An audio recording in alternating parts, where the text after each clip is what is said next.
జనసేన అధినేత పవన్ కళ్యాణ్ ఉప ముఖ్యమంత్రిగా ప్రమాణ స్వీకారం చేయటం, తర్వాత ఈరోజు మధ్యాహ్నం శాఖలు కేటాయించడం, తర్వాత అసలు సచివాలయంలో పవన్ కళ్యాణ్ ఛాంబర్ ఏ విధంగా ఉండబోతుందనే ఆసక్తి కూడా కొనసాగుతున్న పరిస్థితి కూడా కనిపిస్తూ ఉంది. మనం ఇప్పుడు సచివాలయంలో ఉన్న 5వ బ్లాక్లో ఉన్నాం. ఒక ఛాంబర్ అయితే మీకు చూపించే ప్రయత్నం చేద్దాం. ఎక్కువ శాతం కూడా ఈ ఛాంబర్నే తీసుకునే అవకాశం ఉందని కూడా చెప్తా ఉన్నారు. మనం ఒకసారి ప్రత్యేకత కూడా చూసుకుంటే సచివాలయం మొత్తంలో కూడా ఇది పెద్ద ఛాంబర్గా ఉంటుంది.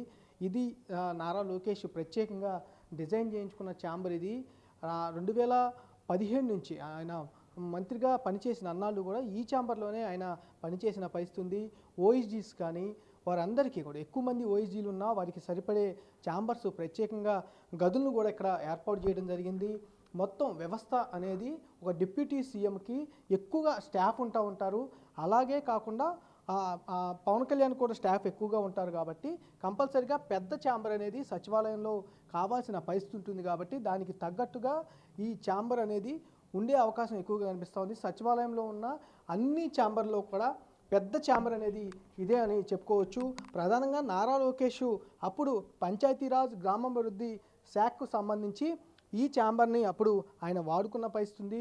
ఎక్కువ మందిని ఆయన రిక్రూట్ చేసుకున్న పరిస్థితి ఉంది. ఆయనకు సంబంధించి ఆయన కోసం అప్పుడు గతంలో ఆయన ప్రత్యేకంగా డిజైన్ చేయించుకున్న ఛాంబర్ ఇది.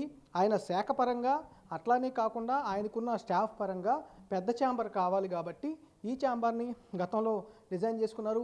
వెయిటింగ్కి సంబంధించి ఎవరైనా ఆయన కలవడానికి వస్తే కనుక వెయిటింగ్కి సంబంధించి ఏర్పాటు చేసే పరిస్థితి కనిపిస్తాం. దీనికంటే ముందు ఇంకొక ఛాంబర్ ఉంది.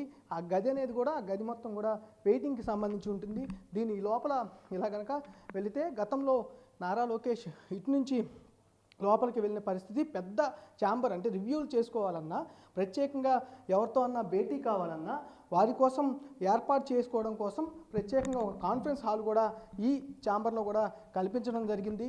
గతంలో ఈ ఛాంబర్ మొత్తం అంటే సచివాలయంలో ఉన్న 25 మంత్రులలో పెద్ద ఛాంబర్, అంటే ఉన్న 25 ఛాంబర్ల కంటే కూడా ఇది పెద్ద ఛాంబర్గా కూడా ఉంటుంది. ఈ పెద్ద ఛాంబర్కి సంబంధించి ప్రత్యేకతలు చాలా ఎక్కువగా ఉన్న పరిస్థితి కూడా ఉంది. ఇది మెయిన్ గది. ఈ మెయిన్ గదికి సంబంధించి కూడా చూసుకోవచ్చు.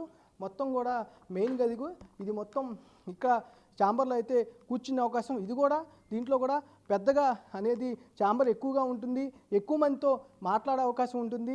వీటితో పాటుగా ఇవన్నీ కూడా ఆపోజిట్ కాన్ఫరెన్స్ రూముల్లో కూడా వాడుకునే పరిస్థితి ఉంటుంది. ప్రత్యేకించి ఈ ఛాంబర్ అనేది ప్రత్యేకతలు ఎక్కువని ఉన్నాయి కూడా అని చెప్పుకునే పరిస్థితి కనిపిస్తూ ఉంది. అంతేకాకుండా ఒక ఉప ముఖ్యమంత్రికి ఒక ప్రత్యేకమైన పెద్ద ఛాంబర్ కావాలి కాబట్టి అలాంటి పెద్ద ఛాంబరు సచివాలయంలో ఇది ఒకటే ఉందని కూడా చెప్పుకోవచ్చు. అందుకని ఇటు పవన్ కళ్యాణ్ కూడా ఈ ఛాంబర్నే తీసుకునే అవకాశం ఉందని కూడా ఎక్కువగా వినపడుతున్నాయి. ఓ పక్క నుంచి డిపార్ట్మెంట్ వైజ్గా చూసుకున్న ఈ ఛాంబరే కేటాయించే అవకాశం కనిపిస్తూ ఉంది. అలాగే డిప్యూటీ సీఎంగా చూసుకున్న ఈ ఛాంబర్ వచ్చే అవకాశం కనిపిస్తూ ఉంది. 99% ఎక్కువ శాతం ఈ ఛాంబర్లోనే పవన్ కళ్యాణ్ బాధ్యతలు తీసుకునే అవకాశం అయితే కనిపిస్తూ ఉంది. కెమెరా సురేష్తో మల్లికార్జున, బిగ్ టీవీ, అమరావతి నుంచి.